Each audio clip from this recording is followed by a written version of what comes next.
सब सुख लहे तुम्हारी सरना, तुम रक्षक काहू को डरना। नमस्कार दोस्तों, कैसे हैं आप लोग। उम्मीद है आप लोग स्वस्थ और मस्त होंगे। तो आज मैं आप लोगों से बात करूंगी कि हनुमान जी को प्रसन्न करने के लिए ऐसे कौन से 10 काम हैं जो हमें अवश्य करना चाहिए। ऐसे कौन से 10 कार्य हैं जिसे करने से हनुमान जी अति शीघ्र प्रसन्न होते हैं और हमारे हर संकट को दूर करते हैं। दोस्तों, उनका नाम ही है संकट मोचन, जो सबकी संकटों को दूर करते हैं। हम ठीक से पूजा पाठ नहीं करते, हमारे पूजा में कुछ गलती भूल चूक होती है या हम ठीक से करते नहीं और हम कहते कि हमारी संकट दूर नहीं हो रहा, हमारा भगवान सुन नहीं रहे। आप हो या मैं हूँ, चाहे जो भी हो, हम ठीक से कहीं ना कहीं ऐसा है कि हम कहीं भाव से पूजा नहीं करते, श्रद्धा से पूजा नहीं करते, जिसका फल हमें प्राप्त नहीं हो पाता है।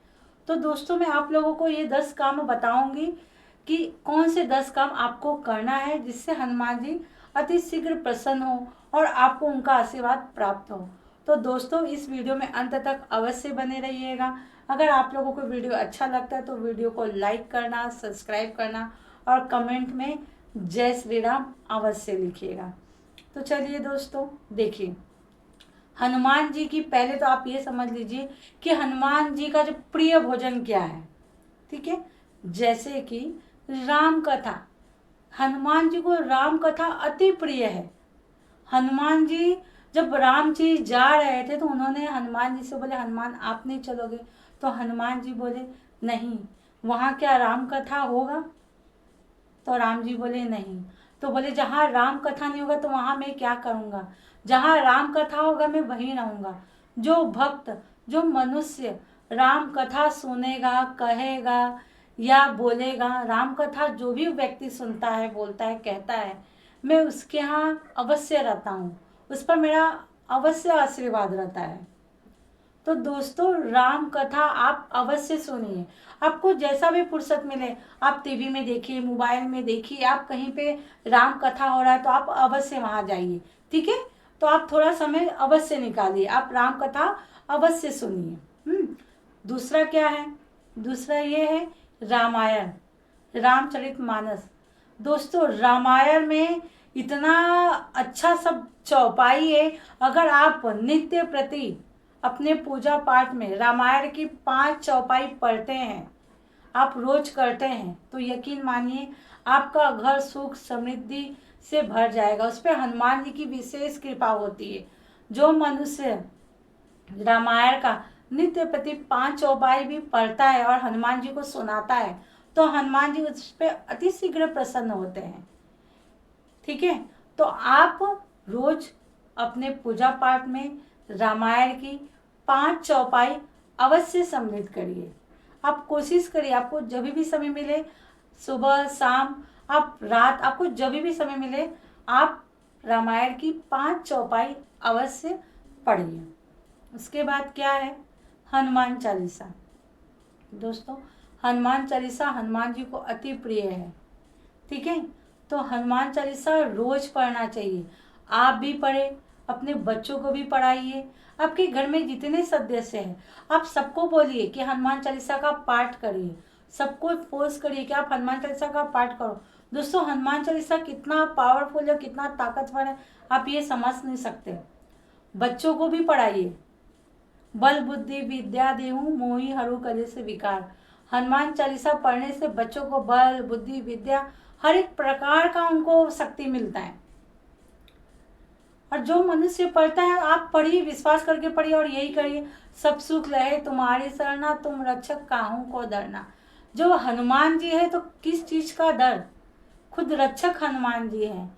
जो भक्त राम नाम का जाप करता है, हनुमान चालीसा का पाठ करता है, आप देखिए, आप नित्य प्रति एक बार भी हनुमान चालीसा पढ़ते हैं तो आपके मन को कितना शांति मिलता है, कितना सुकून मिलता है। तो आप रोज एक नियम बनाइए कि आपको रोज हनुमान चालीसा का पाठ करना है। ठीक है, उसके बाद क्या है? कीर्तन, भजन। आपको रोज कीर्तन करना है, रोज भजन करना है। रोज आपको या सीताराम हनुमान का भजन करिए, या राम नाम का भजन करिए, या श्री राम जय जय राम का भजन करिए। आपको जो भी आता है ना, आप 5 मिनट या 10 मिनट ही भगवान जी के सामने बैठ के, हनुमान जी के सामने बैठ के आप कीर्तन करिए। आप अपने घर के मंदिर में ही बैठ जाइए, या आपको जहाँ पे भी ऐसा लगे कि हाँ साफ सुथरा है और आपका मन है, आप वहाँ रोज 5 मिनट कीर्तन अवश्य कीजिए। ढोल बजाइए, घंटी बजाइए, आपको जो भी लगता है बजा के, ताली बजा के आप भजन कीर्तन अवश्य करिए। दोस्तों, जहाँ भजन होता है ना, वहाँ हनुमान जी बहुत खुश होते हैं। तो अपने जीवन में भजन और कीर्तन 5 ही मिनट करिए, लेकिन रोज अवश्य करिए।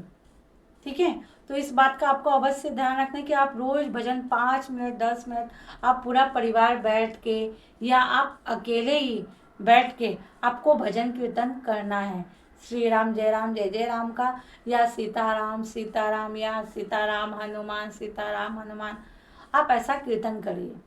ठीक है, तो ये सब कार्य हो गया। उसके बाद आपको रोज अगर समय मिल सके प्रतिदिन, तो हनुमान मंदिर अवश्य जाइए। ठीक है, हनुमान जी के दर्शन करिए। अगर आप रोज नहीं जा सकते हैं, कई मंदिर दूर है, आप रोज नहीं पहुंच सकते, कोई बात नहीं, आप मंगलवार और शनिवार को जाइए, हनुमान जी के दर्शन करिए। आपके सब ग्रह दूर होंगे, आपके सारे संकट दूर होंगे। उन्हें चना गुड़ का भोग लगाइए, उन्हें सिंदूर चढ़ाइए, उन्हें चोला चढ़ाइए, उन्हें लड्डू चढ़ाइए, उनके जो प्रिय भोग है आप उन्हें वो लगाइए। आप देखिए आपको कितना अच्छा लगेगा। आपके जीवन की जो भी संकट है ना, वह सब दूर होने लगेंगे। तो आप कुछ दिन करके देखिए। आप जितना भी हो सके, आप अगर हम करना चाहें तो हर एक काम कर सकते हैं। ठीक है, ऐसा नहीं कि हम नहीं कर सकते। आप समय तो निकालिए, रोज नहीं कर सकते तो मंगलवार शनिवार को समय निकालिए, आप उस दिन ही जाइए और उस दिन जाकर हनुमान जी के सामने बैठकर हनुमान चालीसा उन्हें सुनाइए, रामायण की कुछ चौपाई सुनाइए। वह भी नहीं कर सकते तो आप थोड़ा देर 5 मिनट 10 मिनट भजन करिए, सीताराम सीताराम या श्री राम जय राम, आप ये सब करिए। देखिए आपको कितना अच्छा लगेगा। एक घी का दीपक या सरसों के तेल का दीपक वहाँ प्रज्वलित करिए। कुछ भी नहीं कर सकते ना, तो आप चुपचाप जाके हनुमान जी के दर्शन करिए और थोड़ा सा जो मैंने आपको भजन बताया वह भजन करिए। देखिए आपको कितना आनंद मिलेगा। आपके मानो जो भी संकट है, आपके जो भी ग्रह है आपको परेशान कर, सब दूर होने लगेंगे मात्र दर्शन करने से ही। हनुमान जी के स्वयं वो दाता है, हमको देने वाले। हम उन्हें क्या दे सकते हैं, लेकिन एक खुशी से हम जो भाव से करते हैं वह अवश्य करना चाहिए। दोस्तों, उसके बाद क्या है कि भाव अपने इष्ट के प्रति, आपके जो इष्ट देवता उनके प्रति आपको निष्ठा रखना है, उनके प्रति आपको भाव रखना है। ठीक है, उनके प्रति आपको रखना है विश्वास कि हाँ मैं पूजा कर रहा हूँ, पाठ कर रहा हूँ, मेरा ये काम अच्छा ही होगा। आपको भरोसा जरूरी है। अगर आप भरोसा रखते हैं तो आप देखिए आपके जीवन में कैसा चमत्कार होता है।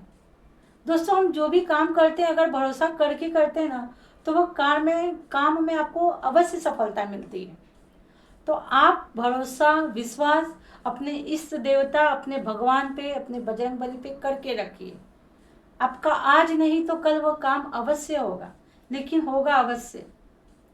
तो आप इन कार्य को अवश्य करिए। ठीक है, आपको अपने इष्ट देवता के प्रति आपको पूरा निष्ठा रखना है, भाव रखना है, विश्वास रखना है। आप जो पूजा पाठ करें वो भाव से करिए, श्रद्धा से करिए। ऐसा नहीं कि आप मंदिर गए, पैर पड़े और जल्दी, ऐसा नहीं। 2 मिनट के लिए भी आप भाव देंगे ना तो भी बहुत है। तो आप उस पूजा पाठ में भाव श्रद्धा अवश्य रखिए। उसके बाद क्या है, तुलसी की माला। दोस्तों, तुलसी की माला गले में धारण करने से हनुमान जी तो प्रसन्न होते ही, साथ में ठाकुर जी भी प्रसन्न होते हैं। तो तुलसी की माला गले में अवश्य धारण कीजिए। तुलसी की माला पहनने से बहुत ही अच्छा होता है। हनुमान जी बहुत ही प्रसन्न होते हैं, ठाकुर जी प्रसन्न होते हैं, मानो सब देवी देवता ही प्रसन्न हो जाते हैं। तो आप तुलसी की माला अपने गले में अवश्य धारण करिए। उसके बाद क्या है, उसके बाद ये है कि आप किसी का दिल मत दुखाइए, किसी का अपमान मत करिए, किसी का मजाक मत उड़ाइए, किसी की निंदा मत करिए। आपको इन सब चीज़ों का ध्यान रखना चाहिए। आप पूजा पाठ करते हैं और किसी का मजाक उड़ाएं, किसी का दिल दुखा रहे, किसी को आप उल्टा पलटा कर रहे हैं, तो ये अच्छा नहीं है। आप ये सब मत करिए, ठीक है। वरना ये पूजा पाठ हमारा सब बैठ जाएगा, फिर बोलते हैं कि हम इतना पूजा करते हैं, पाठ करते हैं, हमारा कहाँ जा रहा है। तो इसके लिए ऐसा मत करिए, कम पूजा करिए, लेकिन किसी का दिल मत दुखाइए, किसी का मजाक, किसी का अपमान मत करिए, किसी की निंदा, किसी की चुगली मत करिए, ठीक है। तो ये सब बात का ध्यान रखिए। उसके बाद आपको अपना खान पान बहुत स्वच्छता रखना है। अपने खान पान में आपको पवित्रता रखना है। आप क्या खा रहे हैं, ऐसा नहीं कि आप आज हनुमान चालीसा पढ़ रहे हैं, फिर जाके शाम को फिर दूसरे दिन लो आप उल्टा पलटा खाना चालू कर दिए। मतलब समझ रहे हैं ना, मांस मदिरा वगैरह का सेवन मत करिए। थोड़ा आप अगर भक्ति भाव पवित्रता में ही भगवान का वास होता है। जहाँ पवित्रता शुद्धता होती है वहीं माता लक्ष्मी और भगवान जी आते हैं। तो ठीक है, तो आप श्रद्धा, भक्ति, पवित्रता, कथा, भजन, कीर्तन, हनुमान चालीसा, यह सब करिए। मैंने आपको जो भी बताया ना, आप ये सब कार्य करिए। देखिए आपके जीवन में आपको चमत्कार होते हुए दिखेगा। और मैं भगवान से पूरी श्रद्धा से बोलती हूँ, आप करिए। आपको ऐसा लगेगा कुछ दिनों में आपको उसका रिजल्ट दिखेगा, पर नियम से करिए। ऐसा नहीं कि आपने आज 5 बार पढ़ लिया, 7 बार पढ़ लिया और कल 1 बार भी नहीं पढ़ा, तो फिर ऐसा नहीं है। आप नियम से करोगे ना, तो हर कार्य, जो भी कार्य में हम नियम से करते हैं, तो उसमें ज़रूर सफलता मिलती है। ये मानी हुई बात है। तो आप जो भी काम करें, निष्ठा, भाव, श्रद्धा और नियम से करें, ठीक है। तो उम्मीद है आप लोगों को मेरी बात समझ में आ गई होगी। तो प्लीज़ अगर वीडियो अच्छा लगा तो वीडियो को लाइक करना, सब्सक्राइब करना और कमेंट में जय श्री राम लिखना।